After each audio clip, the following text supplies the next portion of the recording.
All right, thank you everyone. We're just having everybody join in. So we'll give a few seconds there for all the people in the waiting room to join. Thank you so much for everybody joining today. My name is Julia Saracini. I'm a member of the ACER consulting team who has been coordinating this series of events. So welcome and thank you to everybody for participating today. If you haven't been in one of these webinars with us before, today is actually the 6th event in a webinar series that we have been hosting since September that will continue on into March. We'll be hosting about 10 to 15 virtual showcases over this period of time that's going to highlight dairy researchers and dairy research projects across Canada.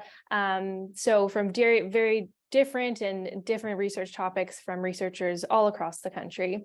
At the end of this webinar series, we are going to chat a little bit about some of the upcoming events that we have, so please stay tuned towards the end. If this is your first time or just as a reminder, I would like to remind everybody that we're hosting this as a traditional Zoom account or Zoom meeting. So you are able to turn your microphones and your cameras on for best audio quality. We do ask that everyone stay muted until they're called upon to ask a question towards the end. We're going to have a presentation today from 3 of our featured speakers with a Q&A towards the end of the event. If you do have a question while you're listening into the presentations, please feel free to send that to me directly in the chat. And my name is Julia Saracini, so you can find me as a host and be able to send a question to me directly as you think of it. And if you would like to listen to this event in French today, you can access the French interpretation feature by clicking on the language feature at the bottom of your Zoom panel. It looks like a language interpretation globe. You'll be able to select French language and mute original audio to be able to hear our speakers in French through the French interpreter today. We'll also be sharing in the chat a link to the French version of the slides if you'd like to follow along with those as well. If you need any assistance with technical features or if you have any questions as we go through the webinar today, please feel free to message myself in the chat or my colleague Carly Wright, and we'll be happy to answer any questions. I would also like to now give the opportunity to the DFC team to do a bit of an introduction. So I'll hand things over to me to do a bit of an introduction and a thank you from the Dairy Farmers of Canada. Thank you, Julia. My name is Amy Deslay. I am Assistant Director at Dairy Farmers of Canada. I first want to thank you all for registering for today's webinar. This is, as Julia said, it's the 6th one we've been hosting. And the series was launched by DFC last fall to really as being part of our ongoing commitment to research, communication, and knowledge transfer. This webinar series aimed at showcasing the exciting work that is conducted in their research across Canada by various institutions and research teams. This initiative is possible thanks to the financial support of DFC and its partners as well. And I would also like to thank the research team that is with us today and all the other ones that also collaborating to this initiatives. And finally, just some thanks to ACER Consulting for essentially organizing everything for us. So again, thank you, everyone.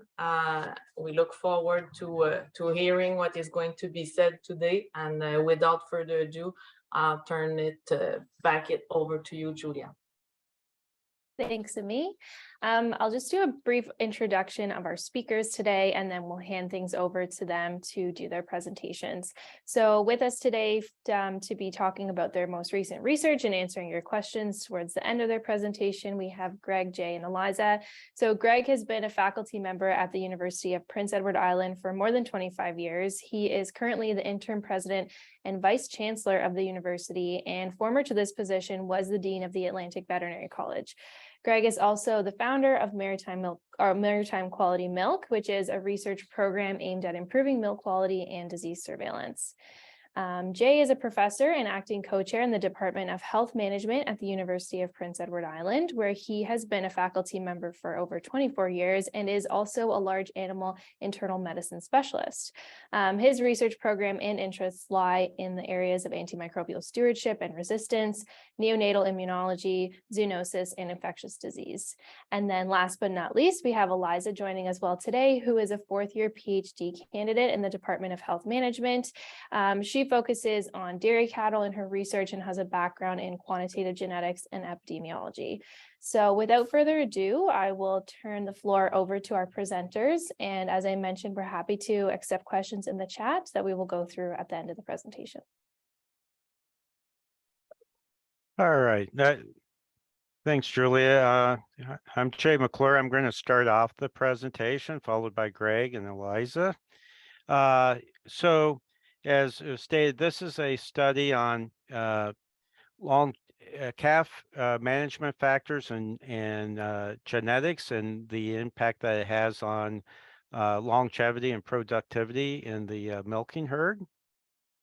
If we look back historically, there's been a lot of impact through genetics in the Holstein dairy industry in the last 100 years. And there's been vast improvements both in the economics of the dairy industry, but also through genetics production and confirmation. So up until probably the last 10 to 50, well, 20 years, though, there's been less emphasis on non-production traits, specifically reproduction and health traits, or as well as cow longevity traits from a genetic standpoint. So here's just an example of different countries, and you kind of highlighted Canada, and really you can see, even though it's in recent years has gotten to be more balanced, that still the emphasis is on productivity when we look at genetic selection in Canada.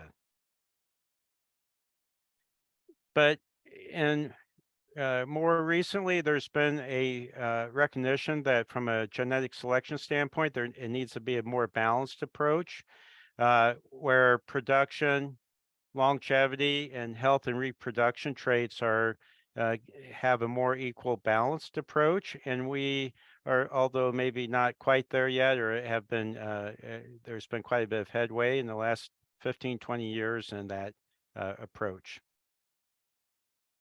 And when we talk about what do we mean by longevity, it's really how long is a cow able to remain productive within a herd. That could be based on number of lactations or overall years of life within the herd. When we look at components of longevity, there are three major ones. One is the raising of the replacement heifers. We know that that's a significant cost to a producer, is getting that newborn heifer up to an active member in the milking barn, and maximizing the profitable period of time. So mainly through the number of lactations that cow has during their lifetime, and also reducing premature or involuntary calls as much as possible so that they are able to achieve their maximal number of lactations. Of course, we kind of talk about them as three separate categories, but really in reality, these are all intertwined. Obviously, longevity, and probably the only thing wrong here is the arrows should be going both ways, but both health and reproduction impacts longevity in the herd and production of that cow, just like longevity has a major effect on production as well. So the one right now, though, is what is the roles of calves and calf management in the picture of production and longevity within the herd. It's an area that has not been as widely followed until recently. So, like I said, the major focus when it comes to management factors has been focused on the health and management factors of that cow in the milking herd once they're an adult, with less emphasis on what happens prior to them entering there. But there has been an increased focus in recent years. There's always been a bit of a focus on calf health, less so management factors, and then of course recently more and more interest in by measuring their genetic potential as to who would be the best heifers to leave inside the herd. So we know that management costs for replacement heifers are quite high. It's actually the second highest cost on the farm is raising and getting those and breeding those replacement heifers. We also know that health factors when as calves are quite important on the longevity of the cat of the animal as well as productivity in the herd. So, you know, it's estimated about 10 to 11% of calves before they are weaned die. So 11% mortality rate in calves, and most of that's going to be in the pre-weaning stage is when they're most susceptible to that. Also, we know that probably related to those mortality issues is the effective failure of transfer of passive immunity through the dam's colostrum, of which for this talk we'll abbreviate as FTPI. So you probably will hear that further on, and that's basically inadequate colostrum. And that probably helps lead to a lot of these diseases, such as calf diarrhea and pneumonia and navel ill that can lead to morbidity and mortality. Limitations, like I said, there's less studies done with calf, looking at the effects of calf management and genetics on longevity. One of the reasons is, in general, if you're going with retrospective data, there are limited records kept on calves compared to what we get on members of the lactating dairy herd. So that often makes it difficult to go back kind of retrospectively and get the details needed to do real assessments. From a genetic standpoint, most of the genetics around health are focused on health issues as adults, and right now there's no official genetic evaluation of calfhood health-related issues. And also because of that, there's very few studies looking at the association of calf management on productivity and longevity in the herd as an adult. And currently, as far as we know, there's none that incorporates the effect of genetic potential of those calves when we're trying to assess their management, the effects of management in their production and longevity.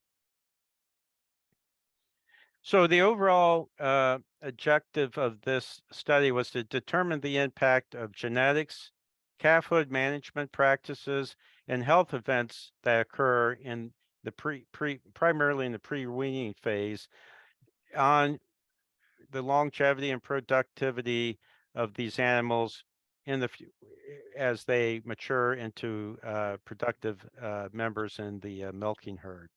And this study is divided up into two components. One is a calf level study using a database from New Brunswick, and another one is a herd level study that's using data from Quebec, of which Greg will take over now and explain those databases a little bit more in detail.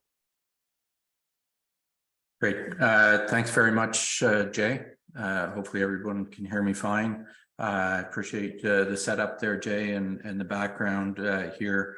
And so I am going to talk a bit about the data collection, the data that we used for this project, and then Elizah will follow up with the analysis and results that we have to date, and then some future activities that will happen related to this project and the kind of future vision for this work. We all know that data collection can be quite expensive, and so what we did was try to make sure that we made the best use of resources. And data collection in a real world setting on farms in particular can be quite expensive to get out onto farms and do this type of work. So our goal was to leverage some of the existing data sets that exist out there and repurpose them for our needs. And I think this is a really efficient thing. I was part of the Mastitis Research Network, and we did this many times. The dollars that dairy farmers put into that project, we were able to use those data to answer different questions moving forward. So this is an excellent, efficient kind of way to do that. So we had data from other projects that essentially we were able to enhance with additional collections of information to meet the current objectives of this particular project. So the first data set that I'll mention, and really the folks that were the impetus for starting this project, were the New Brunswick dairy producers, and certainly my hats off to them for their being forward thinking and again trying to leverage some of the work that they had underway where they saw potential to move forward. So the New Brunswick Dairy Genomics Project ran from 2014 to 2018. There were a number of outcomes that they were looking at from that project, and which included genetic profiling, which was of great interest to us, as well as passive transfer of immunity. So what Jay referred to as FPTI, or failure of passive transfer of immunity. They were looking at those as predictive tools for future milk production. This project then builds on that and refines that a little bit further. So just to give you a sense of that project, it involved 29 New Brunswick dairy herds. Those herds had genomic profile testing done on calves that were born during that period, or heifers that were in the herd during that period. We, of course, were most interested, or for this project, we're most interested in the a subset of those herds where we had more specific data with respect to health outcomes, because in essence, we were trying to look at these health and management issues and what they were related to. So that included the birth weight, weaning weight, average daily gain. We had all that information. Colostrum information, including the time, volume, method, and type of colostrum. This index of failure of transfer of passive immunity, pre-weaning disease information, and antibiotic treatment data.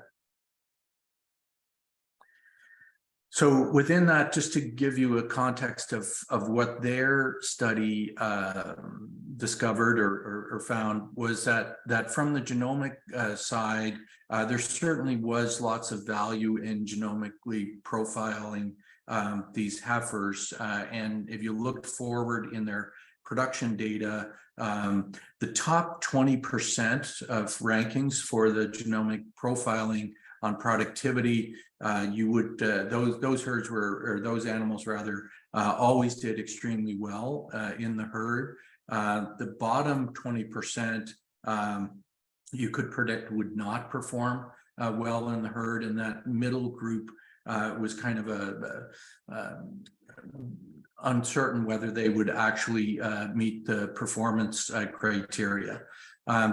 So within that, you can see that they can do these kind of broad characterizations, but not really look at individual animals. And create a lot of prediction of their future performance. And the supposition was that animals that underperformed based on their genetic profiling was due to environmental factors, which is essentially what we were looking at. They also did look at the calf factors in isolation without looking at the genomic profiling, and none of the information that they have was really predictive of first lactation productivity on their own. And you'll see a bit later that when Elizah looked at it in concert with the genomic profiling, that clarified the information a bit more. So our overall idea was that could the variabilities in genetic performance be explained somehow by these environmental factors, these management factors, these disease factors that were occurring early in life. So the second data, again, we're a little frugal down here in Atlantic Canada, so we wanted to leverage as much as we could. And we had developed a really good relationship with Dr. Elsa Vasseur at Macdonald College at McGill. We were in discussions with her about whether we could use some of the data that she was collecting on the sustainable life of the dairy cow in our project, and she was a very willing partner. I do want to acknowledge Dairy Farmers of Canada and CERC, Novalet, and Lactanet as supporters of her industrial research chair, which in essence then supported some of the data collection for this project. So in Dr. Vasseur's project, they had 1,500 herds that had data collection done on them between August 2015 and March of 2017. And I believe there's been a separate webinar that talked in detail about her project and her graduate student that worked on that project. But this gives you just a list of some of the outcomes that she was looking at.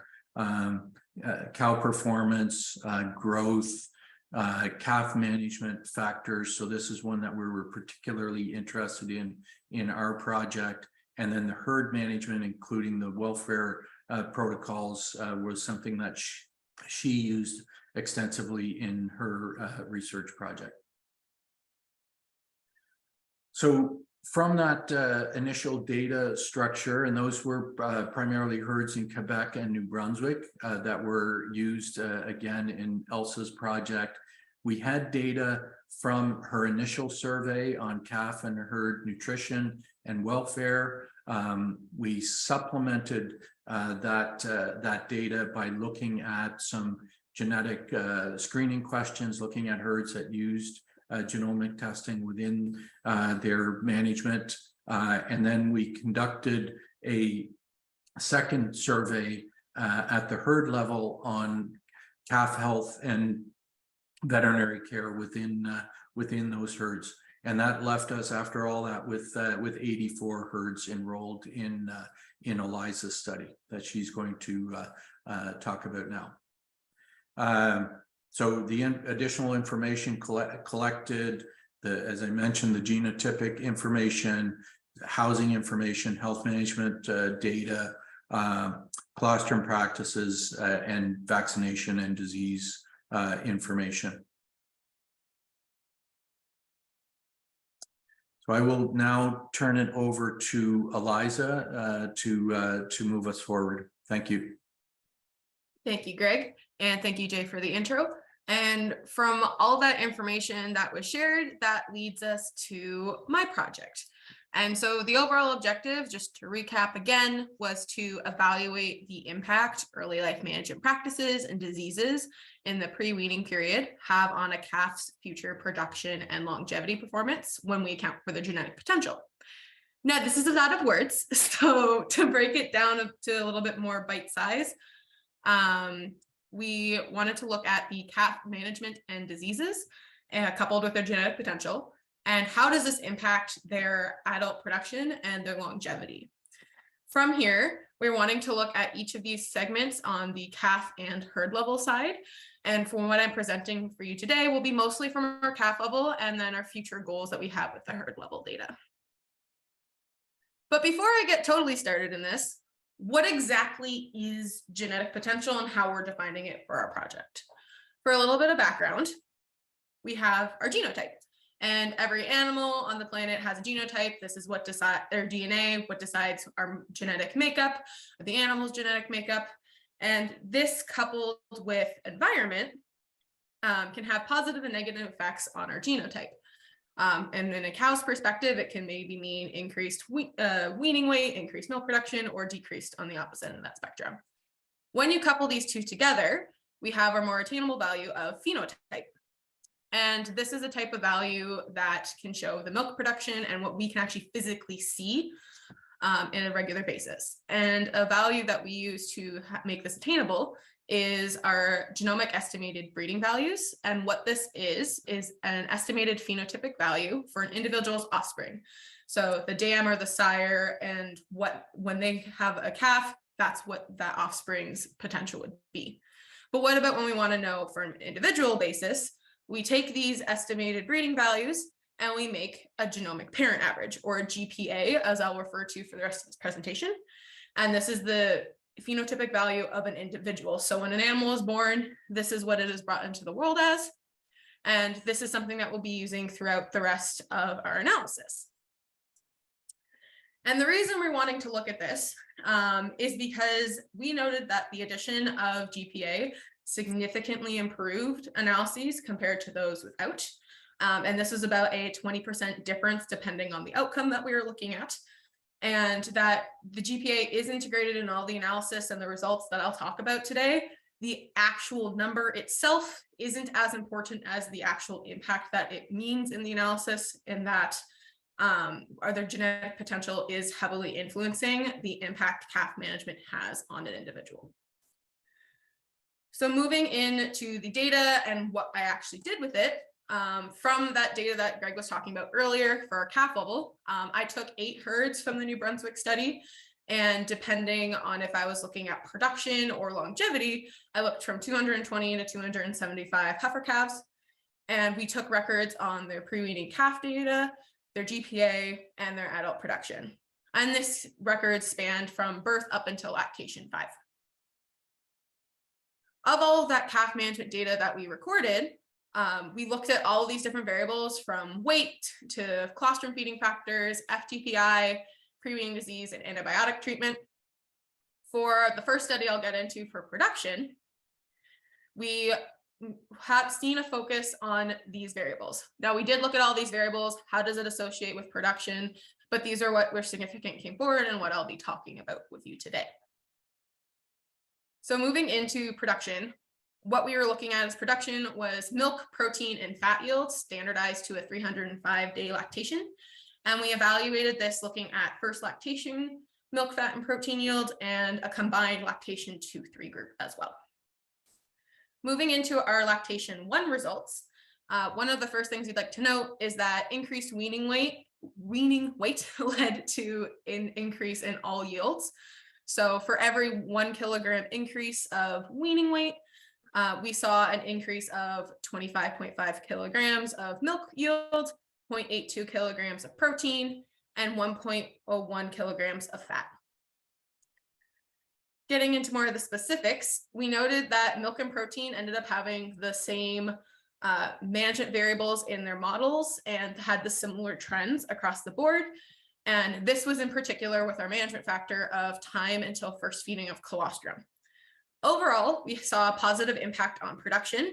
However, we did note there was differences between our time groups because we evaluated this factor from the first hour, so 0 to 1 hours of life, 1 to 2, and 2+ hours. To break this down a little bit more, I'm going to focus on milk yield margins. This exact same trend was seen in our protein values. But as you can see from this chart, our middle group of feeding colostrum within the 1 to 2 hour mark after birth had significantly higher yields. And we can see this between our first hour group and the second hour group, that there was a 625.8 kilogram difference. And in our other group, we note that there was a difference of 468 kilograms. So this 1 to 2 hour group is definitely proving that this has some significant impact on our production, especially in our first lactation animals. Part of our thinking of this is that the time of feeding has an impact on the efficiency of immunoglobulin transfer, as we can see in this chart here. So this is how much colostrum the animal's getting, what is the efficiency of this animal to be able to absorb that immunity that it needs before it can create its own. And the longer we wait, the less likely that's going to happen. So this is something that we could see with the difference between our 1 to 2 hour and our 2+ hour group. The reason, and what's really interesting, that we see such a stark difference between our first hour and the second hour is we think that maybe birth is a very stressful time for the animal, and allowing it to have that hour to walk around, get its footing, will definitely help in maybe the animal digesting the colostrum more efficiently, and maybe that's potentially leading to these higher lactation 1 yields. I'd also like to note that the time of feeding in this scenario for our analysis was the only colostrum management variable that was present. And we think that's because it's related to all the other variables such as volume, the type, and the method fed. And in this moment, this is the only one significant, and it might potentially be covering the effects and is something to look at in further research. On the other side of the spectrum, when we look at our fat impacts, we noted negative impacts when it came to pre-weaning disease and antibiotic treatment, which led us to this giant table that will appear. There we go. So what I want you to take away from this table is that there was an interaction or an additive effect occurring between pre-weaning disease and antibiotic treatment. And what was significant was all of these rows of different combinations compared to the diseased and untreated animals. So as you can see from the first row, if you can go back a little bit there, Carly, that the animals that are healthy and untreated will produce 80.5 kilograms more compared to those that are diseased and untreated. And our next row, it is our healthy and treated produce 63.2, and those that are diseased and treated produce 75.7. So the main takeaways from here is that our healthy animals do better. We see this in literature, we see this on farms, and that treatment with antibiotics can be beneficial in this case. And we're assuming this is because that animal who is diseased and got treated especially had a better chance of survival because they were able to be treated, especially when you're comparing to that is diseased and untreated. Moving on to our lactation 2 and 3 groups, we note that it was the same trends across all protein outcomes, and our main production factors at play here was our feeding time of colostrum again, and weaning weight of our animals. What the main takeaway from here is that we noted later feeding time groups, so that 1 to 2 hour group and our 2+ hour group that I had mentioned earlier, coupled with increased weaning weights, led to higher production outputs. And this was all comparing back to our first feeding time group. But again, it's noting that these later times, this 1 to 2 hour mark, 2 hours, is where you're seeing an improvement, especially in later lactation, and is something that would be beneficial to look into further as well. So the main takeaways that I want you to take from this part of our study is that calf management does present an impact on adult production, and that is in the form of weaning weight, our colostrum factors, and disease and treatment. And we also note that there is an impact on an individual being influenced by their animal's genetic potential. So this potential is being affected by their environment.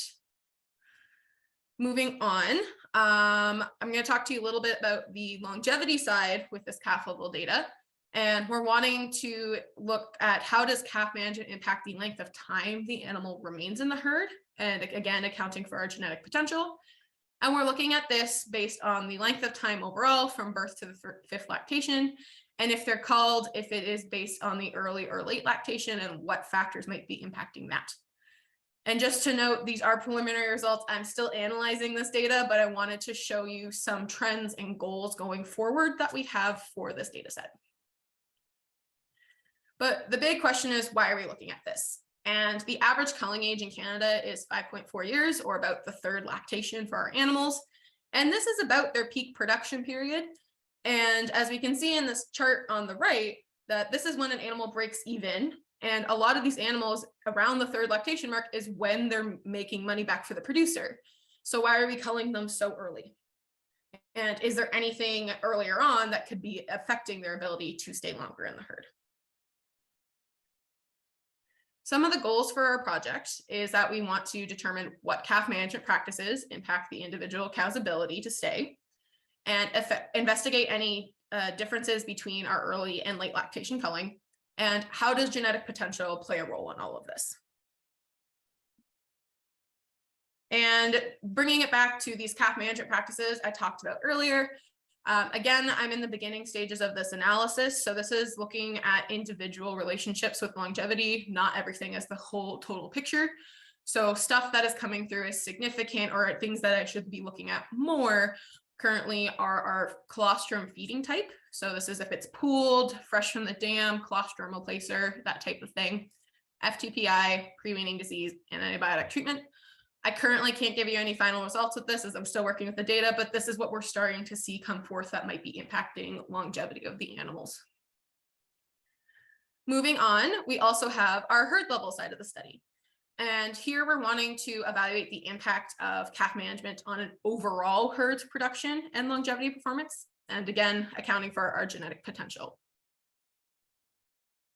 And the data that we're using is, as Greg described before, we had gone through a series of surveys and came down to those 84 herds. And we had all this information collected from genotypic, housing, all the way down to herd production averages. And as you can see, this is a lot more information than we had for our calf level data. However, we're going to be investing this on more of a broader range and wanting to see this across herds and being able to compare management styles to see is one herd's management different from another type of thing, to see how that may be impacting our herd and in the end, our calves' production and longevity. So some of our goals is similar to our calf level, where we're wanting to see the early life management decisions on a farm basis. How is it going to impact our herd on a production and longevity standpoint? And we're wanting to investigate this from a veterinary health and genetic perspective specifically. This is something that's really intriguing for this project because we had this type of information available.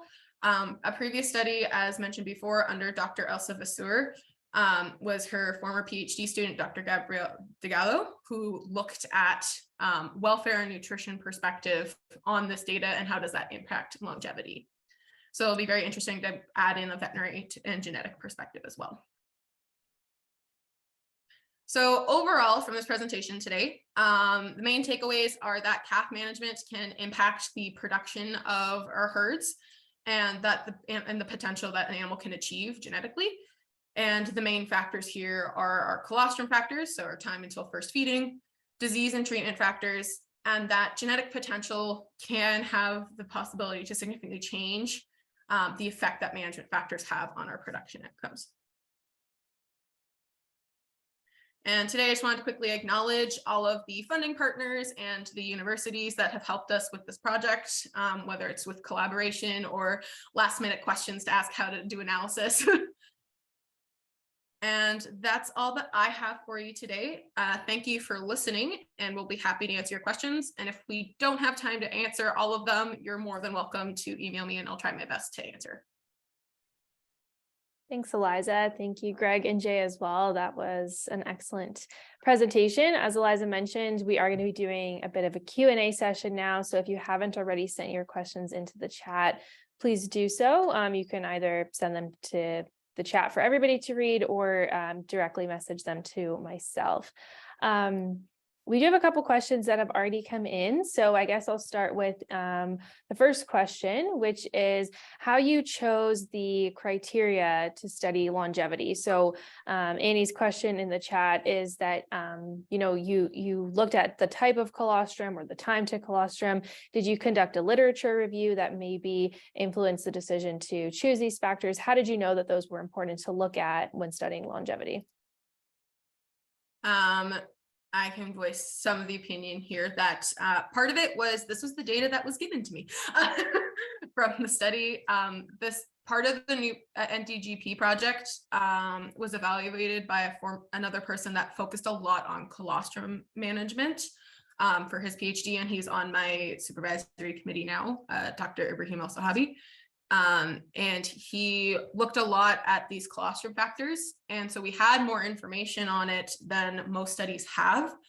And also one of the reasons why we wanted to look at longevity and how that might impact it is because we have this data from farther back from the beginning of the NDGP and have had the ability to follow through, which makes these studies typically harder in terms of wanting to decide what type of longevity criteria, because I know it can be defined differently. I think part of it from my perspective was that it not necessarily fit the data better, but it made sense to look at longevity as a whole for across the herd and how it might be impacting it. Jay and Greg can weigh in also if they want.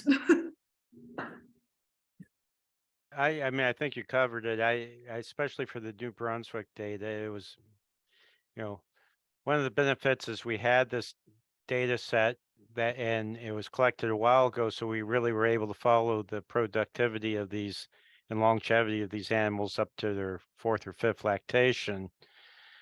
The downside is, you're limited to the data that you were able to collect at that time. And so probably the unfortunate thing is beyond colostral management and health and disease, we really don't have a lot of the other calf management factors in there, which we hope to, to correct by doing the herd level study. Yeah, and I guess if I could just add, I guess it was in a sense part of the whole hypothesis here was that we wanted to understand the influence of these calf management activities on whether those animals were achieving their genetic potential in a sense. So our group has a lot of experience looking at calf management, colostrum management, disease control in calves, but we're trying then to take it to the next step to say what's the influence of that then on productivity and longevity of those animals moving forward, and can it explain some of that, what was found in the original New Brunswick study, where certain animals with moderate to high genetic potential were not achieving what was expected. Yeah, that's great. And I think as maybe just a follow-up question, you did mention the benefits of sharing data in terms of cost saving and using what's available, and as well the limitations in terms of not necessarily being able to select the parameters that are looked at with data that's been collected for other projects. Were there any parameters that when you were going through the analysis or even through hypothesis generating that weren't collected with the original data set that you thought, man, this would have been really great to have looked at, or this is something that we'll definitely have to collect for next time, based on what you were given and kind of the results that you found or what you were hoping to look at? I mean, from my perspective, I was definitely the type of student at the beginning is like, I want everything. I know that's not physically possible, but I know I definitely listed at the beginning of my term here to Jay and Greg, it's like, can we get all of this? No, but some of it I did try to collect when it came to my survey data for the herd level, with information such as some of the housing is one thing. So like what type of bedding, is it single, is it group housing? Vaccination protocol I thought would be interesting to see if that potentially has an effect. A lot of it I did try to capture when it came to that herd level study. It was a very extensive survey, so I appreciate all the 84 herds that actually filled it out. But I think from there, I think that's where it came down to a lot of that and trying to work with what we had for the calf level. But I think from having what we have for the calf level study, it definitely helped us form more looking at the colostrum factors, which I think helps because there is a lot of literature about colostrum studies. So moving this on into a more of a longevity and production setting, I think is very beneficial. I would just add, Julia, that maybe looking at it in the other direction, we had a lot of information on calf management in these herds. a lot of that information was producer recorded, and so you know, we in that study they were given you know, disease definitions and what they were, how to record and so forth, but there's a risk there that there was some underreporting, that type of thing, and because that's not their primary job to report information for researchers. The risk associated with that is kind of a bias towards the null, which kind of means that there may be some of the things that we didn't find necessarily associated with the outcome. Doesn't necessarily mean that they weren't. It's that if they weren't perhaps recorded to a certain level or missed, then we wouldn't have had the strength in our study to determine that. So that's a risk in all kind of field-based research, but you're also trying to balance that off with, you know, what happens actually in the real world, and so there certainly is benefit to doing this type of field-based research, but it does have its limitations. That's great context. Thank you. Another question from the chat asks a little bit about differences in morbidity and mortality of the calves from the 0 to 1 hour colostrum group versus the 1 to 2 or 2 hours plus. Was that something that you looked at? Did you notice differences in disease or death in those calves that didn't receive colostrum in the first hour, since they seem to have higher production in the 1 to 2 hours or 2 hours plus? So this is a great tag-on question to the previous one, because one of the things that was very limited in my data set is I didn't have, past the pre-weaning period, I didn't have any really information on mortality. Like I think any calf that was in my study, I think maybe 2 of them said they had died, but it wasn't clear as to when they died. So I ended up excluding them because it was so ambiguous in that terminology of it. So sadly, I don't have any of the morbidity rate or mortality rate, sorry. In terms of morbidity, again, we think that some disease was severely underreported, which made it a bit difficult to look at. Off the top of my head, and that's why we looked at morbidity collectively, just to help boost some of the power behind looking at the sick animals in general. But off the top of my head, I know I looked at them. I can't remember the exact direct correlation. I guess the other component of that would be the longevity. So we do have, you know, if they were entered into the study and they didn't you know, finish a complete lactation, then it's possible that they had you know, or they didn't enter the milking herd. We don't know why they left the herd, but it could have been through mortality. So we could certainly go back and look at that. It's a good question. Yeah, based off the point in the chat there, I do have, if they've left the herd, like an active like lactation, that kind of information. I just don't have if they have potentially passed before they reach lactation. That information I don't have as clear, at least in specifically for a date. Yeah, I think that's exactly what Natalie's got in the chat as well. Yeah. So, yeah.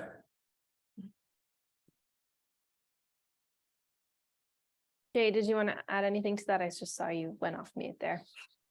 Well, no, I think they covered it. So that's good. Yeah, I was going to just bring up the fact that we kind of lost them. They have to almost enter the lactation to really get captured for this analysis.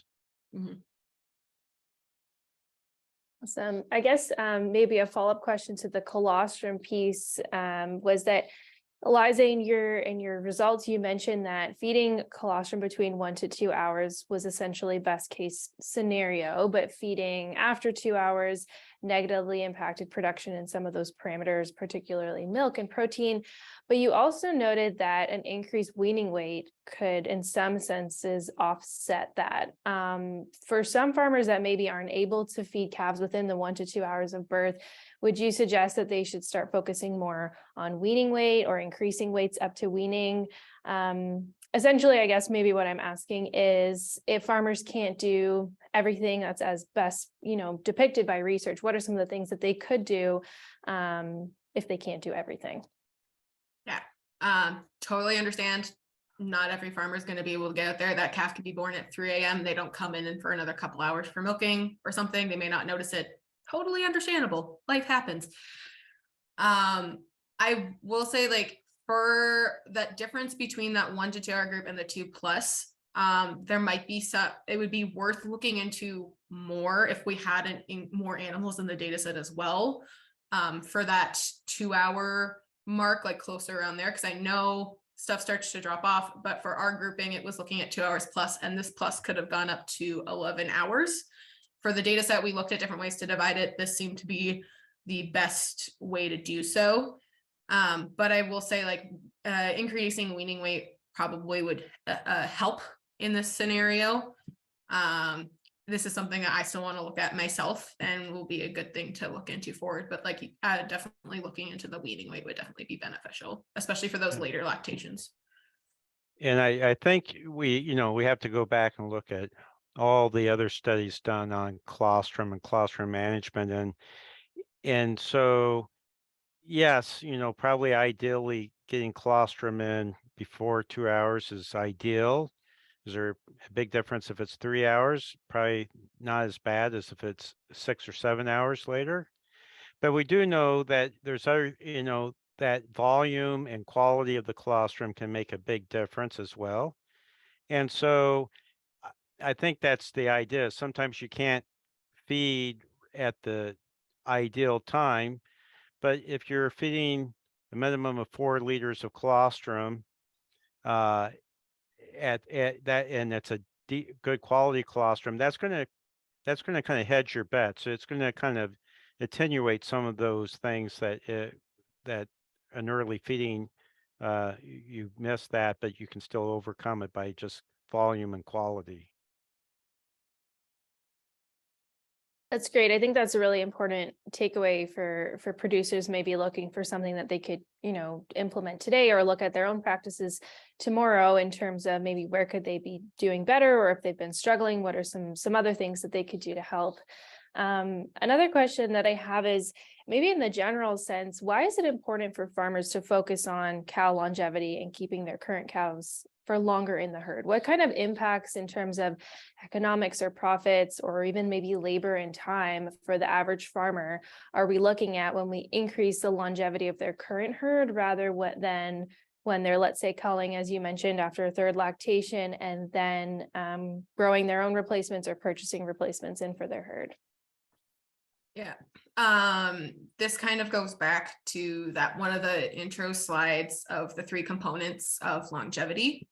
And part of that, like, economics is a very big thing. I think the longer you keep the animals in the herd, it's going to be going through more lactations, which in turn would be more profitable for a producer. It's also that give and take of raising heifers is also extremely expensive practice. And based off that table I showed, like, some animals won't break even until they get to the 3rd lactation based on a variety of factors. Some might do it earlier.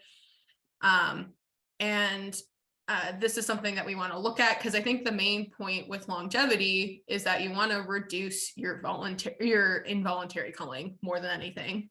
Because if a cow isn't producing a lot, that would be a valid reason why you might want to cull them. The longevity not be the best, but you're improving your herd going forward. I also think it's important, sorry, but overall, it's generally a profit thing to keep them in longer. I know for some producers that may not be different, and it might just depend on the style of the farmer as well. That's awesome.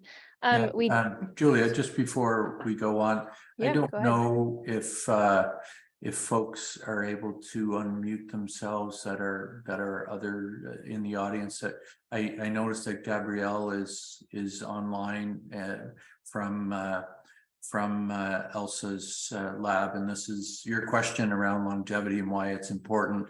I think is probably something very near and dear to their hearts, because that's the main focus of their research program. I don't know if we're allowed to ask him to comment in this if he's available. Yeah, if he's able to come off mute. So if he's available to answer the question, absolutely. Sorry to put you on the spot, Gabrielle.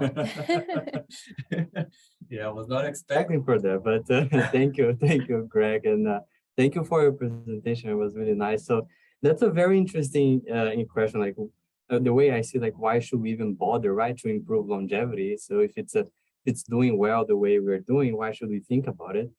And I tend to see longevity as being a key component of achieving sustainability of dairy farming.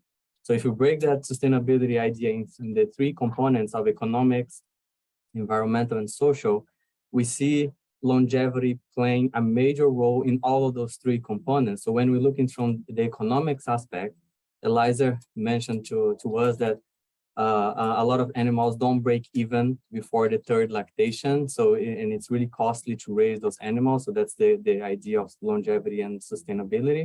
Longevity and the economics. When we talk about the environmental component, we see that the longer the animals stay in the herd, the lower is the carbon footprint or the amount of greenhouse gas associated with the production of that animal. So if we keep the animals for longer in the herd, that animal would have a lower impact on the milk production and environmental impact. And then when we talk about the social component, we see a very strong relationship between how the consumers perceive dairy farming and the idea that we're keeping the animals for longer in the herd, making sure that those animals, they are not just kept in the herd for the sake of being kept there, but they also have a good quality of life, or they are having good health and having a return to the investment. So the animals have a good quality of life. So that's, I think it's a little, maybe a little broader idea of longevity rather than just profitability. I see as being like a key component on how we make our dairy farming more sustainable than already is. So that would be my contribution. Thank you. Thanks, and sorry for putting you on the spot there. That's okay. You did a great job, though. Thank you. That's excellent. That's actually a great cue. I know we're just up to the end of our timing here. If everyone's able to just hold on for a minute, we'll share some details about our upcoming virtual showcase, which actually is featuring Elsa Vazur and her colleagues. So Elsa is a researcher at the University of McGill, as it's been mentioned a little bit throughout today. And our next webinar will be featuring Elsa on February 2nd at 1:30 p.m. Eastern. My colleague Carly is going to add some details in the chat there with registration link. And I do also just want to mention that there's going to be an in-person event being held on January 31st in Moncton, New Brunswick, with the researchers from today, as well as other researchers from Atlantic Canada. So there's also going to be a registration link in the chat for that. It's a free event, food will be provided, and you'll have the opportunity to hear more about this research and other researchers and ask questions as well. So if you're available and able to come, that would be great. My last comment will be that we did receive some comments and questions in the chat while we were just wrapping up there. So we will respond. We'll send those to the researchers over email and have them reach back out with some answers to your questions if they're able. Any final comments, Greg, Jay, or Elizah, before we wrap up here? I just want to thank folks for participating and lots of great questions. Yeah, thank you very much. Yeah, thank you. Awesome. Thank you so much, everybody. We appreciate you tuning in. You can look for a follow-up email with a recording of the presentation today, and we're hoping to see you at our next one. Thanks so much.